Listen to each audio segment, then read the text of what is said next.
I'm so excited to bring Devin Jones on this morning. I've gotten a lot of great response. So for those of you that don't know me, my name is Nicole Ralston, and I'm a productivity and life coach.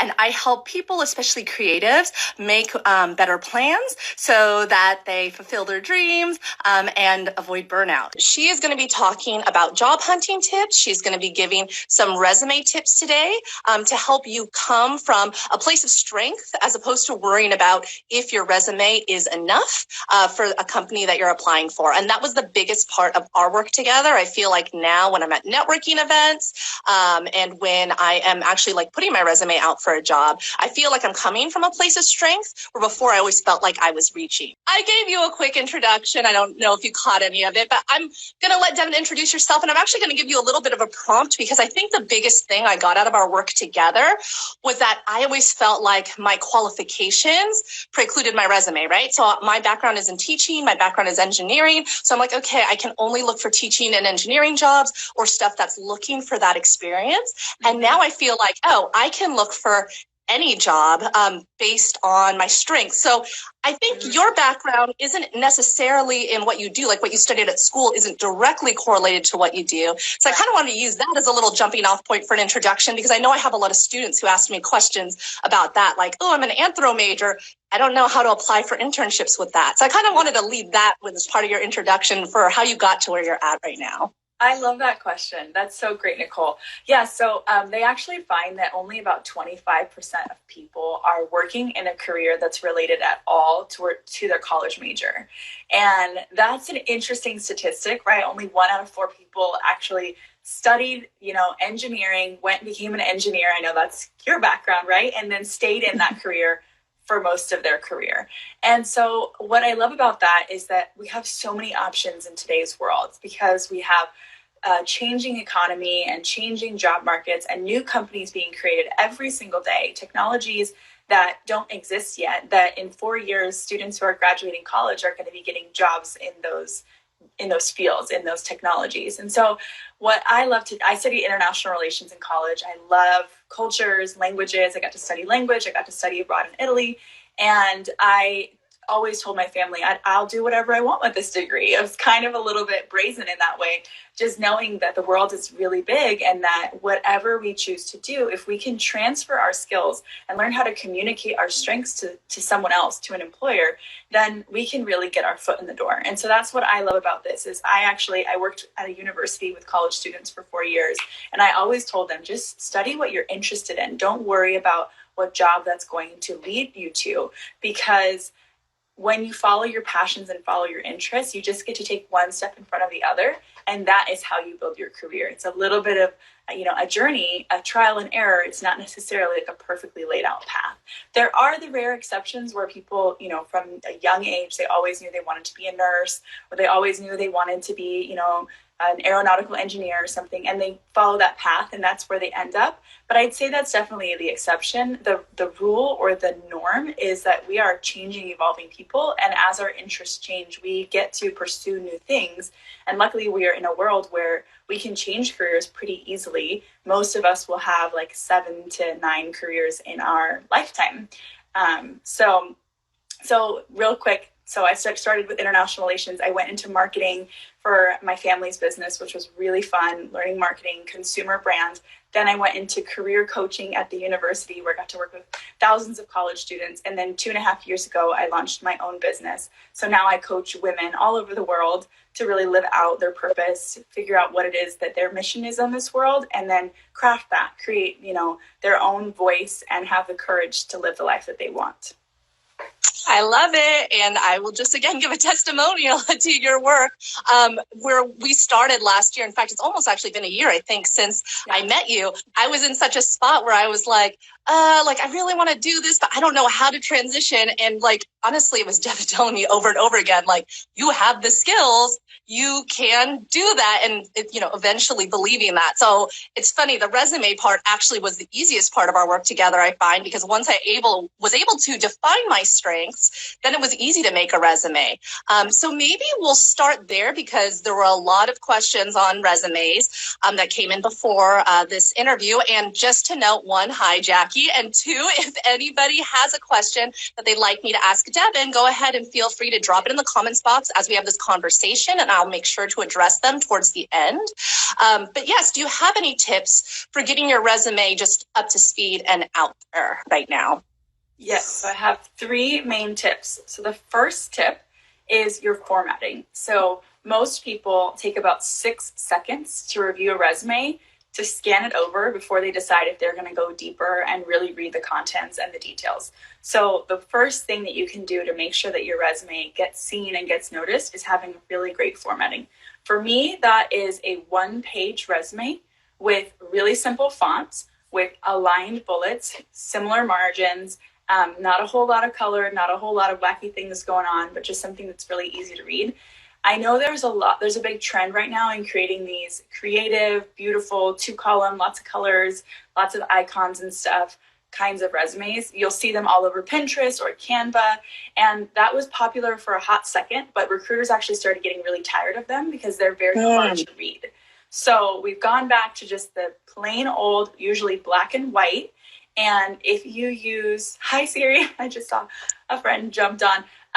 If you use just a plain Word document and put in some bullets, put in some indentation, and then have another person check it over to make sure everything is lined up, no typos, that's going to take you a really long way.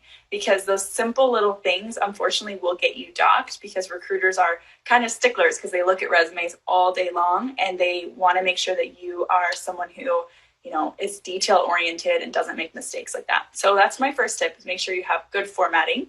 My second tip. Okay, I love that. I just want to interrupt really quick because I think people do focus on the pretty. Like you said, that's such a good point to bring up. I see those resumes on Pinterest and I'm like, oh my goodness, mine doesn't look like that.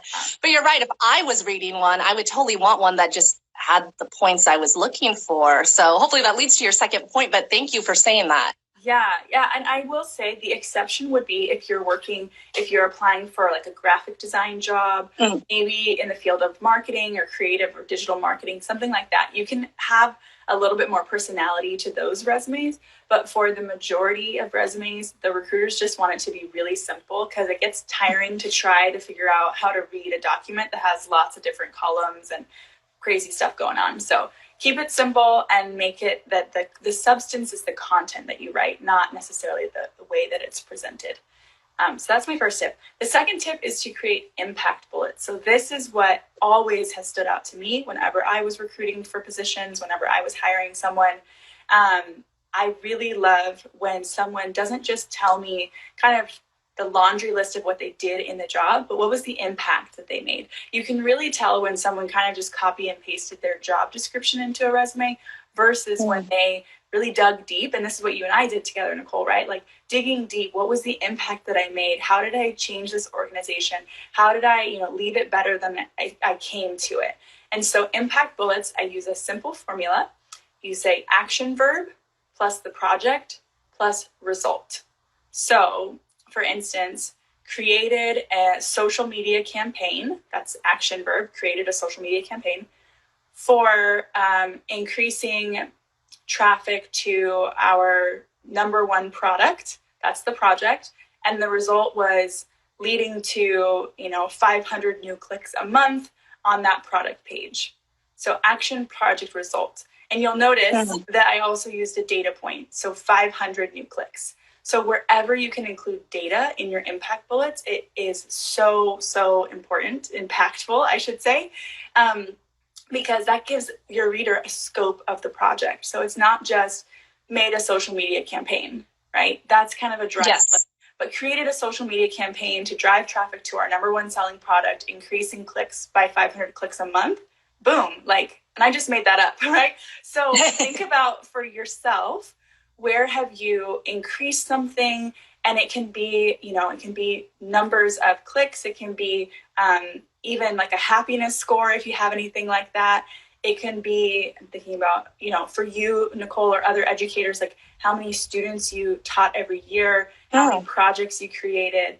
Think about anything that you can quantify and put into numbers and add those numbers in, because it's really going to make a difference. And it makes your resume seem more legitimate, because numbers, for some reason in the human psyche, like we just love numbers, and we think that they're factual versus kind of subjective. I like that. And I like that you brought up an example for me, because you were talking, I was like, what would I actually put in? But you're right. I think we don't take time to sometimes recognize the things that we do. I know that was a lot of the work we did together, or what are the things I actually did on a day-to-day, like you do them and you don't think about it. So I'll go ahead and put a pin in that question. I do have a question based on that, because I want to get to your third tip, and then I'll go back and ask my question. Yeah, I also noticed there was a question about the formatting. Do we want to get to that after, or should I touch on that now? Let me see. Was the question? Oh, go ahead. If you see it, feel free to chime in on that, since we're there now. Oh, I think it was more of a comment from Siri, but I really like this. So she says, I chose a font that was in the classic batch, and also one that is registered as a certified dyslexic accessible font for people who are dyslexic. So thank you for sharing that, Siri. That's awesome. I actually did not know there were such fonts that were more accessible to other people, but I love that, and I'm actually going to look into that. Most of the classic fonts are easier to read, like a Times New Roman or an Arial, Calibri, or Cambria. Those are pretty standard, easy to go with, and they're easy on the eyes. So go with something like that. That's awesome. I'm excited, Siri, to look for dyslexic certified fonts or accessible fonts. That's really interesting. And Jackie, one, she was excited about the resume tip, so thank you, formatting tip. But two, she's asking, can you repeat that formula again? Action, verb plus. Yes. And I'll type it in as you're saying it, actually. Go ahead. Yes. So it's action verb plus the project you're working on. Okay. Plus the result you created. Action, project, results. All together, A plus B plus C equals an impact bullet. Okay. Plus results. Yeah. Okay. Got it. There we go. Thank you. And she got it too. Thanks, Jackie. Awesome. Perfect. And what was your third tip? So my third tip is to make sure that you always customize your resume to the job description you're applying for. So this is where you really want to think about, the company is looking for a certain skill set, a certain type of person who can fill a role. Think about how they have on their job description usually a list of job requirements or expectations, qualifications. There's a few different terms that they will use, but it's basically, this is what we need in a person. If you can look at those bullets that they've outlined and then think about your own past work history and how that fits in, you can put that on your resume in your skills section, in your job description bullets, in other areas of the resume. And that is actually really important for two reasons. One, a lot of companies, especially bigger companies, use something called applicant tracking systems. So it's not even a real human being who's looking at your resume, it's an algorithm. The algorithm is culling through potentially thousands of resumes to bring up the ones that are enough of a match, right? I think about matching on a dating app or whatever. They need to match you, you need to match them. So you need to have similar language on your resume in order to be flagged as a qualified candidate. If there's not enough overlap, then they're going to skip over you. That's just how the computer works. So first of all, you want to make sure your language matches. And then once you get past the applicant tracking system, the second thing is you want to really appeal to the person, the human being who's reading your resume. And if they are really clear on what it is that they're looking for, and they want someone with 3 years experience in graphic design and 2 years of copywriting, and who has basic understanding of Photoshop, and you have that on your resume, then check, this person fits the bill. And that's an easy way to just get the next step is into the interview.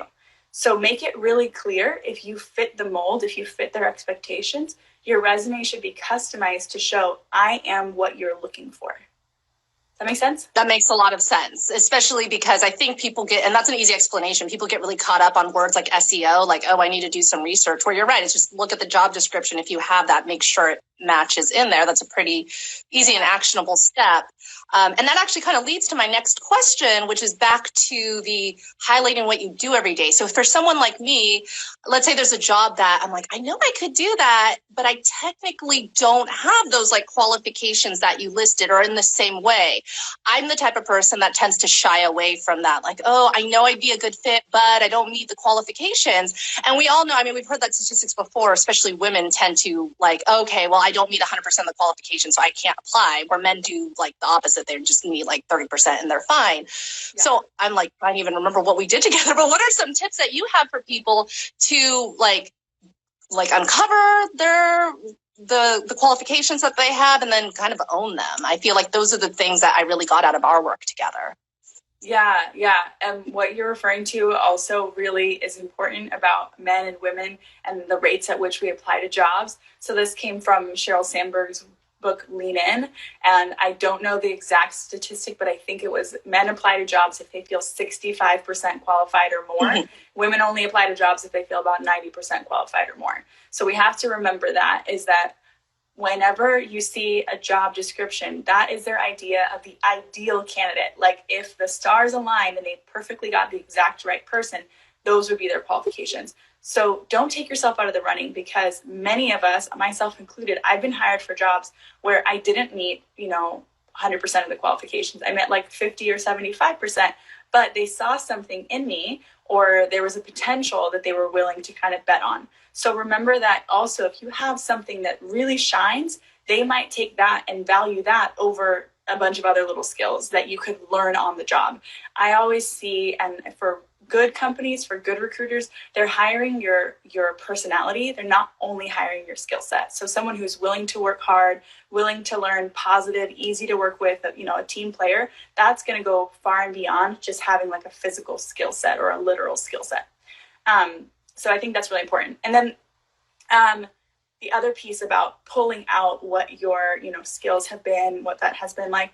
So this is one thing that I'd actually encourage people to do as you are working. So I know easier said than done if you're looking at the past, but just for a tip for you moving forward, make sure that as you are going about your job, working in your company, as you are succeeding and overcoming obstacles and making really cool things happen, having these projects go off and do really well, you want to make sure that you're keeping a log of those things. I like to keep a folder called the Yay Me folder of all of the successes I've had, or like positive words or great emails that people have sent, so that you can go look back on that. So that when you're then doing a resume, you have a library of things that you can look to, because sometimes we're in that resume creating mode and you're like, what did I even do at that job? So it's nice to have a little bit of, a backlog of that. So that's for tips moving forward. If you don't have that, I would say go back through your calendar, go back through your old emails, through even your journal, if you were keeping a journal at that time, anything you can do to just kind of spark and trigger your memory of what it is that you created or you accomplished in that time. And then write everything down, because some bullets might be important for one job, and some bullets or things that you did could be, less relevant to that job. So I always encourage you to have a master resume, which is just everything you've ever done, and no one will ever see that resume. That's just for you. And then when you're applying to the job, you pull out the specific, you served on this board, or you volunteered at that project, or you did this community service project, and you can pull out the pieces that are relevant to the job you're now applying for.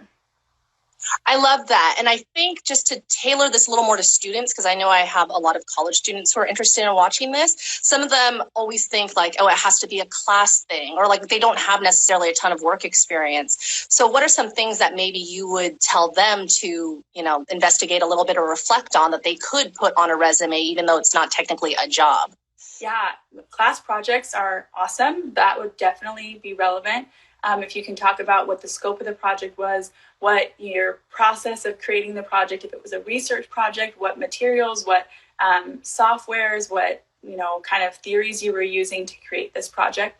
That's always great. Anything you've done for volunteer, any leadership you've had, if you were the captain of the soccer team, if you were the cheer squad or something like that, anything that just shows your leadership abilities, that's going to go really far. Because college students don't have as much job experience, but don't disregard your job at, my first job was at CVS. And I learned so much at CVS. And I actually had that on my resume for many years because I learned about conflict. I learned about customer service. I learned about time management and all of those things. It doesn't have to be some fancy job title. If you just show the impact that you made on that job and what you learned from it, that's going to go really far for someone who's reading your resume. I love that because I also worked in the dining court at my college. And now that I think about it, that would be an easy number for me to quantify. Literally the football team would come I think it was Tuesday morning, and I'd have to make food for all of them. And now that I'm thinking about it, I'm like, oh, that was a lot of people. I had to organize everything. And then I always had to argue with them to not the add-ons were extra. And they always wanted to try to get me to give them extra potatoes. It was only this thing, extra potatoes. And I was like, it's $1 extra or whatever it was. Yeah. So that's funny. I didn't think about that, but yes, I had to negotiate with them all the time. No, this is the policy. It's all I love that. Present it. It's all about how we think about it and your perspective, right? Because if you see that you are, offering incredible dining services to, 300 students every day, and with, a smile on your face and keeping a clean workspace, that all sounds different from just serving food at the cafeteria. So depending on the way you speak of it, elevate yourself. Every job is meaningful. We need every single job. Every worker out there is doing a hard, an important job. And so remember that the title doesn't matter. It's more about the attitude that you have and the ways that you present what it is that you did. I love that. And, one of the things that I wanted to make sure we discussed was your background as a coach is in strengths training, your initial certification. And I hadn't heard of this before. And it totally just blew my mind as to I'm someone who normally looks at all of my weaknesses and goes, okay, I need to work on those. So maybe you could just explain a little bit about that, because I think that was really helpful for me personally when building my resume or thinking about networking. Yeah, absolutely. So StrengthsFinder, it was developed by the Gallup organization and Donald Clifton, and it's an assessment of your talents. So every one of us has talents and weaknesses, but the premise around this, research was about what do people do well? What are our natural gifts and talents that we can then lean in? And if we focused on what we do well, we can become excellent, even world class. But if we focus on our weaknesses, we can only really become mediocre. And we do live in a society that's kind of focused on the weaknesses. We're always trying to, improve or, be emphasizing what we do wrong, unfortunately. And with StrengthsFinder, it totally flips that. So you can take an assessment online. It's about $20 to take it. And it gives you your top 5 strengths, which are really cool words that explain the different natural patterns of thought, feeling, and behavior that you use in your relationships, in your work, in your schooling, and in your personal life. It's amazing. I feel like they have a little bit of a crystal ball because the algorithm and the research is so good that you read your report and you're like, how do they know this about me? Which is really cool. But how this relates to your resume is that you could include your StrengthsFinder themes on your resume if you wanted to. You can have the name and a really short description of what it means. So for instance, one of my strengths is ideation. So I love to brainstorm. So if I was applying to a marketing firm, or really if I'm applying to anything, I might include ideation is able to brainstorm and pull together disparate ideas to create new innovative solutions. That's pretty cool, right? We want somebody like that in our team. So if you use your StrengthsFinder, if you take that assessment, you can definitely use that in there. And you can also think back, like Nicole, for you, right? Thinking back on how you used your strengths in your job and then describing that both in the resume or in your interview, because it's just a great tool for self-awareness for people to understand a little bit more of who you are. Yeah, and I think the thing that I love about it, and I'm glad that you brought that up too, because sometimes we don't have words for the things we do well. We can really identify the things we're doing wrong and how we're doing them wrong and why they're wrong.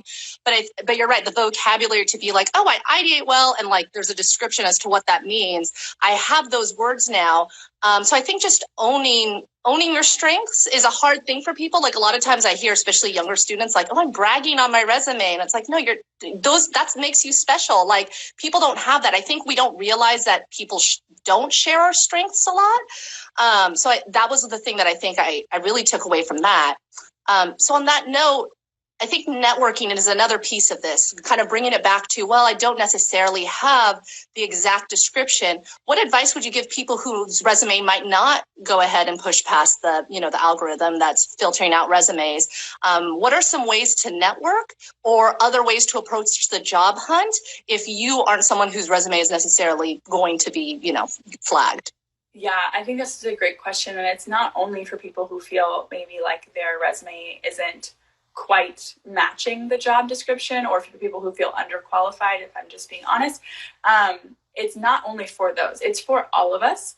That networking is one of the best tools you can use in your career. Honestly, it will go way beyond having an amazing resume, having a great cover letter, having an incredible LinkedIn. Your network and the people you know and the ways that you build relationships is really your currency when it comes to your career. So networking looks like several things. We think about networking in the traditional sense of like going to a networking event, and that is definitely one way you can do it. But my favorite version of networking is something called informational interviewing. So it's basically taking people out on coffee dates, asking them if you could have a little bit of their time in exchange for a cup of coffee, and then really valuing their time, asking great questions, taking an interest. So how you do this, I taught Nicole how to do this. I teach all of my career clients how to do this. Is you want to look for people who have jobs that are really interesting and intriguing to you. Someone who maybe is, a CEO of a fashion brand, or a marketing director of a really cool company that you've been looking for, or a certain type of like cybersecurity engineer. You're thinking about breaking into the industry. If you approach them with respect, with intrigue, and with a really easy way to say yes to your request, a lot of times people will take you up on the offer or the request to have coffee. I usually do this via LinkedIn. And so basically on LinkedIn, you can send a message and you can say, hi, my name is so-and-so. I found you because I'm really interested in a career in your field. I love that you have done these things in the past, and I'm looking to learn more about how someone like me could break into this industry. Would you be willing to grab a cup of coffee with me in exchange for 30 minutes of your time where I can ask you some questions? A lot of the time, you will get a yes. Sometimes people will ignore you, and that's fine. They're busy. But if you do it enough times, you're going to get a few yeses. And that is going to go so far, because if you have a cup of coffee with that person, you show up curious, excited, passionate, and they see potential in you, they might actually refer you for a job that you might be underqualified for, but because they like you, they're going to take a chance on you. And that is amazing. So at the least, you get to have a great conversation. You get to learn something. At the most, you potentially get recommended for a job, which would be awesome. And people get to now know you, so that when a job does come up in the future, they can say, oh, I remember having, coffee with Nicole. She's really smart, really passionate. I think she could bring something to the table.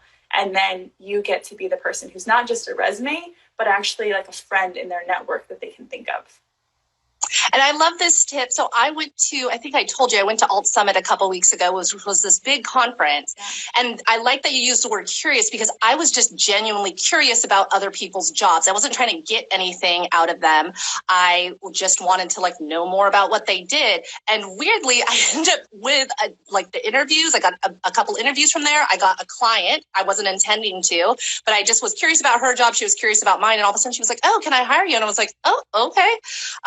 And then I'm trying to I ended up doing my first giveaway because, again, I was just curious about their work. So it was funny approaching it from a place where I wasn't necessarily trying to get something out of it. I really was just genuinely curious, has opened up all of these opportunities for me that I didn't think about. And weirdly now, I used to worry about not getting enough yeses. And now I worry about getting too many yeses, because I'm like, oh, wait, with the interview series, I'm like, I can only do so many a week. So it's kind of funny now to be like, okay, this thing I was scared of actually turned out to not be true, especially when I'm approaching it from a place of curiosity as opposed to oh, I need this from you.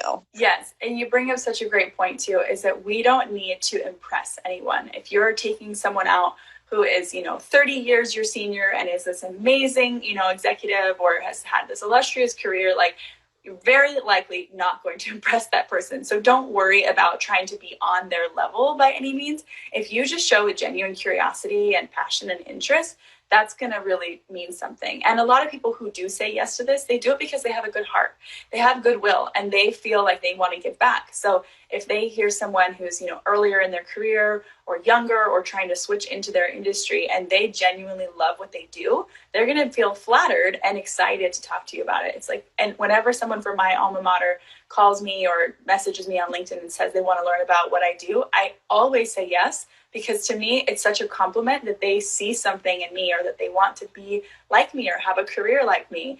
And I always want to help someone, who's coming up behind to also achieve their dreams. So there are a lot of people out there who are like that. There are a lot of great people who just genuinely want to help. So, I don't want to say take advantage, but, respect that, be grateful for that, utilize that, and then give back when you can. That's really all that they would expect, is that you just give back and pass it on. I love that. And, that's so true, because I think sometimes we think like, oh, I can't ask for that much. But if you're feeling that way, you are probably the type of person who would give it back 100%. And I do that all the time since I used to teach high school. If anybody ever asks me, I'm happy to pass a resume along. I'm happy to just talk about stuff. And so I forget that, oh, I am that type of person. There's other types of people out there, and I do give it back in some way. So I love that you brought that up. Thank you. I do want to make sure to get to some questions. I see Jackie had a question, but I also want to make sure I touch on, because it's kind of related. Somebody asked a question yesterday about getting to know a company a little bit better if they can't necessarily get it directly from their website, or maybe they just don't know a lot of information. They don't have anybody on the inside to tell them about this place of work, and they just want to know more before they say yes to working there. So what are some tips you have to learn more about a company? I would assume informational lunches are one of them, informational interviews. Yeah, informational interview would be my top way that I would recommend it, because you get to hear from someone actually in the organization at the source. I would be careful if you are actually interviewing at the company, to then ask someone else out for coffee is a little bit tricky. And usually it actually is HR policies. You're not usually allowed to talk to a candidate outside of the candidate experience. So remember that. So my tip for you would be, if you have your eye on a company and you're interested in working for them, have the informational interview as soon as you can, before any jobs are even posted. Because when there's no jobs posted, the pressure's off. You're not saying, hey, I'm applying for jobs. You're just saying, hey, your company looks amazing. I really love the culture. I really love what you guys do. And I just love to know what your experience has been like there. I'm not even applying right now. I just wanted to hear if you could give me, your experience with the company. That's great, because then they're not worried that you're going to ask them for the job. So always do it before you've applied for a job. That would be my first thing. The second thing is, you can look at Glassdoor, which is a rating and reviewing site that gives you reviews from actual employees on a company on lots of different scales. Like, it reviews the CEO, it reviews leadership, it reviews culture, all those things. Always take it with a grain of salt, because mostly people who write on Glassdoor are usually disgruntled. So take that with a grain of salt, but you can learn more about the company's culture there. And then, those would be my top ways of learning. Yeah. Awesome. Thank you so much. So I'm going to go ahead and ask you Jackie's question, and I'm just going to pull up the other questions that came up yesterday and make sure I don't miss any. So Jackie is asking, and I'm so glad that you brought this up, Jackie, because this was also very helpful to me. Can you touch on cover letters? Like, what would you put in a cover letter versus on a resume? Yes, absolutely. So cover letters are a really great way to showcase your personality, where you can tell stories, versus on the resume, you don't have as much space. The resume is kind of bulleted, factual, to the point. In a resume, you want to show a little bit more of who you are. You don't want to regurgitate what's on on the cover letter, you can show a little bit more personality. You don't want to regurgitate what's on the resume, but you want to say something along the lines of, here's how I discovered that this was the industry I wanted to be in. Here's how I discovered that this was my career path. Here's what I have accomplished so far, or the top 3 things that you can expect of someone like me or of me in your organization. And here's why I want to work for you. So the cover letter is a lot of first person. It's a lot of telling kind of what's between the lines of your resume. And then also it's an opportunity for you to really tout your accomplishments. So, in my last organization, I was the number one salesperson for, 6 months in a row because I built really strong relationships with our customers. I'm always creating innovative solutions to their problems, and I lead with the heart when I go to my sales process. That's not something you would say on the resume, but that is something you can say on your cover letter. So find your own voice. Tell mini stories in the cover letter. Keep it to 1 page. You don't want it to be like too long, but tell mini stories and definitely infuse it with your personality. Thank you. I love that. And we have another question from Stella. How do you say no to an interview without sounding rude or ungrateful or severing a possible future relationship? Oh, yeah. This is an interesting question. So it depends on where you are in the process. I would say that you want to be direct and honest, but respectful. So it's not rude to decline an interview if you're not applying for the job, or if you're not interested for the job, or if you're happy in your current situation. So I kind of would need to know a little bit more detail, Stella, so I could kind of customize this if you want to put anything else in there. I will just tell you, like, my husband just recently declined a job, and it was because he didn't really like declined an interview. And it was because he didn't really like the communication that he was having prior to the interview. He felt like it was a little bit shady. So what he said was, it doesn't really feel like the right time for me to be applying for jobs. Actually, thank you for this opportunity, but I'm going to pass on the interview. And so I like that. Really short. Yeah. That's perfect, because I think you run a lot more stuff in your head. Like I was thinking, but yeah, to the point makes sense. And that sounded really nice. Like, I'm not at a time where I'm looking for a job, etc. It would be okay. Yeah, go ahead and speak to her. Thank you, Stella. So she's asking about an internship interview, and she has more than one offer. Yeah. Okay, so that's great, Stella. So if you have another offer that you're interested in, you can simply say, I've been offered another opportunity that really, works for me, that I'm really excited about. So I'm going to remove myself from this interview process. Thank you for your time. Mm-hmm. It happens all the time. And it's actually really good to be transparent at the beginning of your interview process. If you can tell them, just so you know, I am interviewing with a few different places, that's really nice. A lot of times companies will ask you, are you interviewing other places? And you want to be totally honest with them. That's not going to take you out of the running. In fact, it will make you look more attractive because multiple places want you. So they're going to want to work faster. They're going to want to try to win you over. And you don't owe anything to any place that you interviewed for. This is the natural process, and people will choose a different company all the time. So just remember, you get to choose what's best for you, and always leave it as respectfully as possible. But you're not going to burn a bridge if you just communicate directly and openly. And I used to work in an engineering company and have to hire new people for the position I was in. Like, we were a team, so hire people for our team. And I just want to speak to this too. I used to be really nervous that I'm like ruining somebody's world by saying no, because it was such a big deal to me, right? Like, especially at a younger age when it was an internship, like it was a really big deal if somebody said no to me, and I'm only seeing a singular thing, where people are giving us so many resumes and you're looking at so many different people, that if somebody's cool and they end up saying no, my response was always like, oh, darn, the second that they are available to hire again, I am calling them. So it's not a bad thing at all. In fact, if you leave a good impression and are very polite, I've had people burn bridges too. And we always used to joke around like, oh my goodness, do they know where we live? Are they going to, like, that to me is a problem. But if you just say, thank you, I decline, I usually would respond like, oh my goodness, the next time you are looking for a job, or if this is an internship, when you start doing your formal job hunt, please come and talk to us again. Usually that's the answer you'll get if you are a strong candidate, just to point that out. I love that. Keep the door open, add those people on LinkedIn, check in with them from time to time, make sure that you share really positively that you were, excited about this, but you got a better opportunity, and they're going to understand that. So if you get rejected from an internship 1 year, is it worth applying again in the future? Yes, for sure. Yes. Definitely. Absolutely. You may have just barely made the cut or barely missed the cut the first year, and then they see you again and they're like, yes, she came back. I'm so glad she came back. And we really want her. And it's another year. Yes, yeah. Exactly. You will be stronger in a year, especially if they liked you. Like, if you made it. Are we back? I hope so. Yeah. I don't know if you lost me or if I lost you. No, I'm not sure which either, but I feel like I was talking over you anyway. So I Yeah, I was going to say that. Yeah, next year, if you didn't hear me, next year you would be even more qualified, and they would be excited to see you again if you made it to a certain point in the process, coming back where they liked you, and now you have the qualification they need. Yeah, they would probably be shows super you don't happy. give up. It shows persistence, which is great. Yeah. Okay, hold on. Amelia, my daughter, is knocking on the door, so I'm going to just tell her that I'm finishing up, but I do want to get the one question that I think I didn't ask you yet. Interview tips. So I'm going to go say hi to her, and I'm going to let Devin speak to the interview tips. Okay.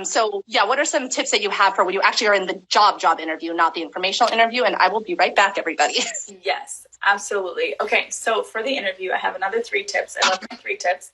So my 3 tips for the interview, first and foremost, you always want to remember that they want you to succeed. So we sometimes think about like this interview, they're going to grill me. They're going to be so hard on me. They just want to they want to make me sweat. That might be true, but you want to believe in your mind that they want you to succeed. So in your head, in your heart, remember, they don't want to waste their time. They wouldn't have brought you in for the interview if they didn't want you to be a solid candidate. They're not just bringing you in to play games. So remember, they want me to succeed. They want me to be a yes. They want to be able to give me this offer because they want to quickly get an awesome person into the job. So if you have that mentality, this is a mentor told me this like several years ago before I was going for a really big job that I was really scared of. She said, they want you to succeed. I was able to then walk into that interview thinking everyone in here is rooting for me. They want me to do well because they want to say, yes, Devin's our girl and we want to hire her. So think about that, and that mindset shift is going to take you so far, so far. And even if you do have someone who plays good cop, bad cop, just know it's probably that they're just playing a role. They're just trying to see how you do under pressure, but you don't have to succumb to that. You can rise above that. Okay, second thing is to prepare your stories. So there are some common interviews. Tell me why you want this job. These are some common interview questions. Tell me about yourself. That's usually going to be the first question. And I can't even tell you how many times people falter on that. They're like, what do you want to hear? Personal life, my professional, blah, blah, blah. So you need to have an answer for the question, tell me about yourself. And I have a simple formula for that, which is literally just past, present, and future. So in college, I studied political science. Then I did a couple internships at this think tank. And now I'm looking to get my first full-time gig in this industry because I'm really passionate about the environment. Past, present, future. Really simple. Keep it professional. You don't have to go into, your cat or your favorite hobbies or, what day you were born. Just keep it professional, past, present, future. That's one of the stories you want to tell. You also want to have prepared stories for, tell me about a time where you succeeded. Tell me about a time when you failed. Tell me about how you handle conflict at work. If you can have actual stories for this, like, 3 years ago we had this campaign, or last fall I created this project, and you can have the details of that story, they're going to really, really matter because we don't remember generalizations, but we do remember stories. So if you can tell a story about how that went, what the conversation was like, what the results were, similar to what we talked about on the resume, it's going to be much more memorable in the minds of your interviewers. So stories as much as you can. You don't want to be too long-winded, but you do want to be memorable, and stories help you do that. So that's my second tip. So tip 1 was remember they want you to succeed. Tip 2 is prepare stories. Nicole, do you want to say anything at this point? No, I was going to say, what's funny is when you gave me that tip, I was like, oh my gosh, I don't know why I didn't think about it that way before. Like, especially coming from an engineering background, I always would prep for the tech interview. Like, I'd be super nervous about that. And then I'd almost forget what I put on my resume. And I was an RA in college. And so I put that on my resume because obviously there was like a lot of things that went with being an RA. But the very first interview I had, I don't know if my friend Ariesta is watching, but it was just a terrible interview. It's actually kind of funny. We laugh about it a lot. But the first question they asked me was like, oh, you're an RA. Tell me about that. Because they were just genuinely curious. Like, what is it like to be an RA? And I just went, like I had nothing. And I was just really nervous. But because I was like, oh my God, why aren't they asking me about being an RA? I was all ready to answer engineering questions. And then later I was like, well, duh, I put it on my resume. If it's on there, I'm going to talk about it. So now, like when I go into interviews, that's what I think. Like if I'm writing it down, I should have a quick story. That way, if I'm nervous, I have something to say. Yeah. And they were probably trying to, just break the ice and get to know you. And make it easy, not start off with like a really intense technical question. So yes, if it's on your resume, it's fair game. Know that they can ask you about it. So if it's on there, make sure you know what you want to say about it. Yes.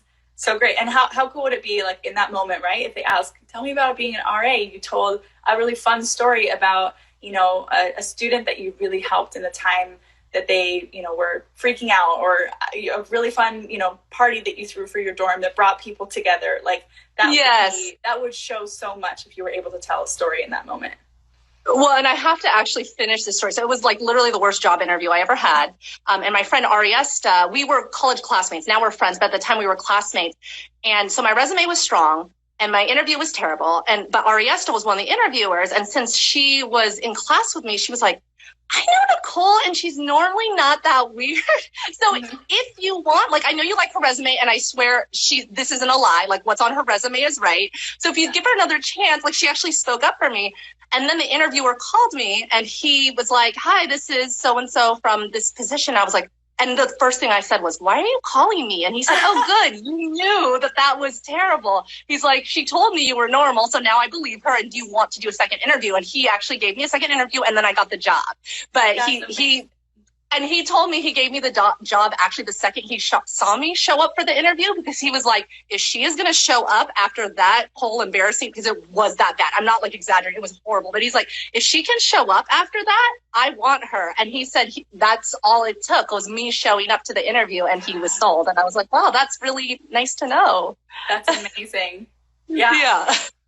Never give up, right? It's like, and I love that shows your humility to just show up again and say, yep, I screwed it up the first time, but I'm going to bring my A game this time. And everyone will have an interview where they flop. I totally flopped in an interview when I was in college too, blanked completely on a question, had nothing to say.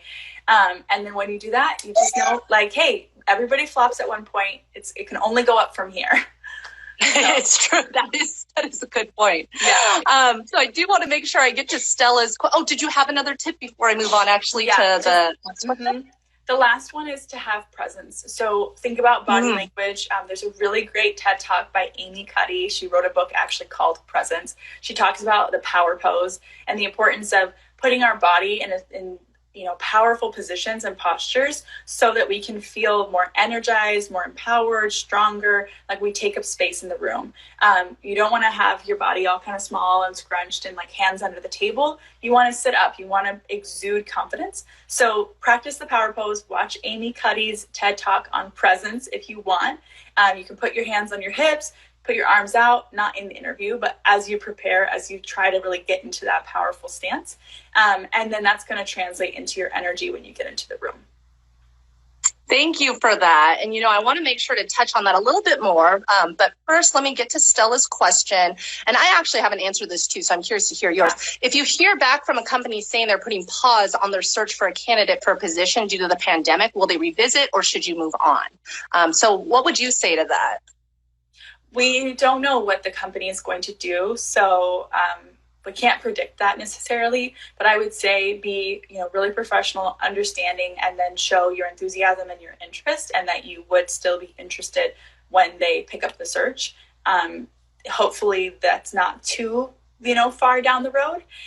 So mentally, I would say move on in such a way that you're applying to other jobs. Don't put all your eggs in that basket. But if you do genuinely want to work for them, keep the door open and keep a positive rapport with them so that if and when they start the search again, you can be, a considered candidate. And you might even ask if it's okay for you to check in a month or 2 months so that you show that you're taking initiative. You're not just waiting on them to call you, but that you have it in your calendar, check back with the company, see if anything's changed. And they're going to appreciate that because it's going to show that you're still interested. I love that. And I'm glad you brought that up because I used to be the type of person that was nervous to follow up. But you're right. People just forget they have a lot of things going on. And, no offense to interns, but that's kind of just like on the bottom of their checklist usually because they have bigger projects they're trying to get out. So when you actually email back, they're like, oh, wow, that person is someone who takes initiative. And I totally forgot. But you know what? It turns out we are going to have our internship programs. And if you do really want to work for them, let them know. I think that's the other thing, too. I used to be like, oh, well, I don't want to look too eager. There's nothing wrong with looking too eager if you really like somewhere. So it always is nice for people to know that you are their top choice. You really want to be there. Don't be afraid to say that. And I think maybe the last thing I want to leave with, which kind of transitions more into the work you do now, we talked a lot about owning your strengths and standing, strongly in the interview, having posture or presence is what you said. Just in general, I know a lot of people just struggle with that a lot. What are some tips that you have for people to really own their strengths, own their abilities, feel good about shining a little bit? Because I think that's the hardest part of a job interview for a lot of people is feeling like I'm bragging, where it's really like, no, you're bringing your best self. So what are some tips that you have for that? Yeah, that's a great question. So one of the pillars of my work is self-love.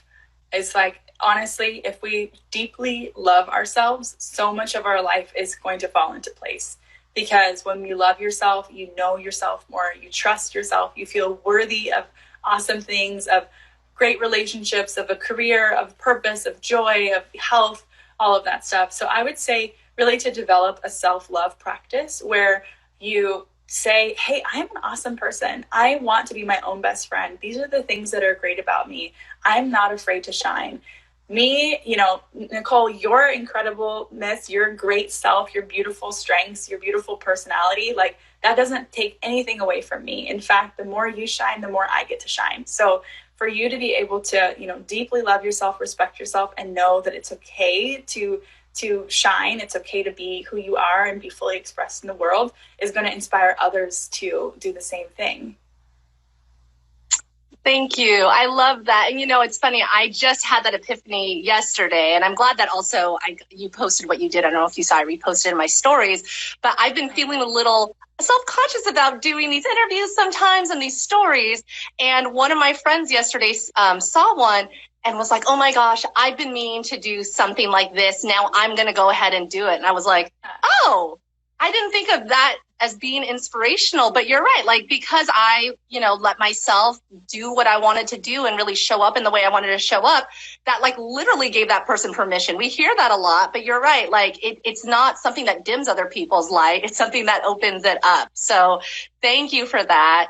Devin and I are actually working together, and I wanted to kind of segue out of if you are interested in working with Devin, how to do that. But I did want to also put a little plug in. We are working together on a work from home course. So for those of you that are working from home right now, we're with this powerhouse team. I'm super excited about it. That has a bunch of different classes on setting up your office space, managing your time, to also actual home and life stuff. So cooking in a small space, living in a small space, and working in it. I know Devin is doing some that are more self-love and development. So if you are interested in that at all, please DM one of us. The class is going live on Wednesday, and we're happy to send you the link to that. But I do want to give Devin some time to, if you're interested in working with her at all, what are some ways that people can get in touch with you, Devin, or some of the programs that you offer right now? Oh, thanks, Nicole. Yeah, so I work with people all virtually around the world. I coach women exclusively, and we talk a lot about self-love, about purpose, about having a life of freedom, of being fully expressed, developing your confidence. And one of the things that's really exciting is I actually created my own academy. It's called the Soul Purpose Academy. So this is for people who want to really find a deeper purpose, their spiritual purpose, the mission of why they're here. They've probably already been in the workforce a little while. You know that you're capable, you know you're smart, but there's something missing, like that passion is not there anymore. And so the Soul Purpose Academy is going deeper into the purpose of your soul. And so that is open for enrollment right now. We're going to start later this month. If anyone wants to, look into that, you can go to devinjones.co/Soul Purpose Academy. And yes, I'd love to. I offer free consult calls for anybody. And actually right now, because of the crisis, I'm doing a discounted rate for a single call. If anyone's interested, you can go to the link in my bio to learn more about that. And I have to say, I'm super excited about it because I was one of the students in her class last year, and it was really enlightening. Like, I just had such a narrow view of what I could do before I started this, but between the actual like practical career stuff, and also the soul exploration, the purpose exploration, I feel like the world is very open right now to all the things that I can offer. I can come from a place of strength. So just want to give another testimonial to your wonderful work. Well, and that's so fun. If I can just say real quick, Nicole, like, you could do anything. Like, this is what I believe about all my clients. My clients could do anything and they could succeed. So it's all about figuring out what is it that you want to do? Like, what do you want to do with your life? Because we don't have to follow anyone else's script. We don't have to just, be successful in the eyes of anyone else. We get to choose what makes us come alive. And so that's why the world gets to open up for you. And then we get to play with that and then let you loose in creating what really feels good for you and supports the life that you love.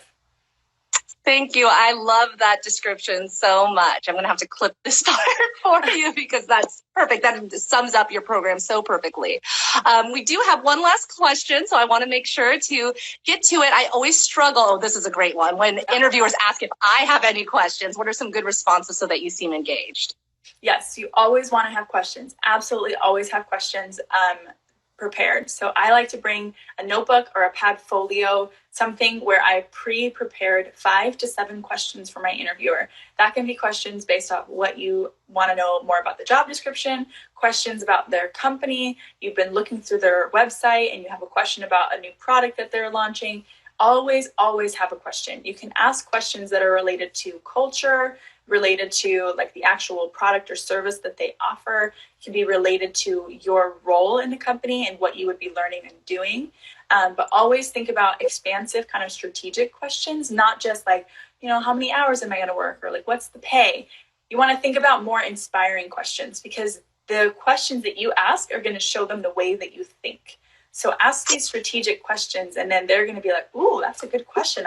We haven't thought about that before. Or I know that she's now thinking about strategies, and that's really great. So hopefully this is not getting confusing. But yes, I have questions, 5 questions at a minimum. Some of your questions will be answered through the duration of the interview, but then it's going to look like you're really polished, prepared, you're on it because you brought your questions in advance.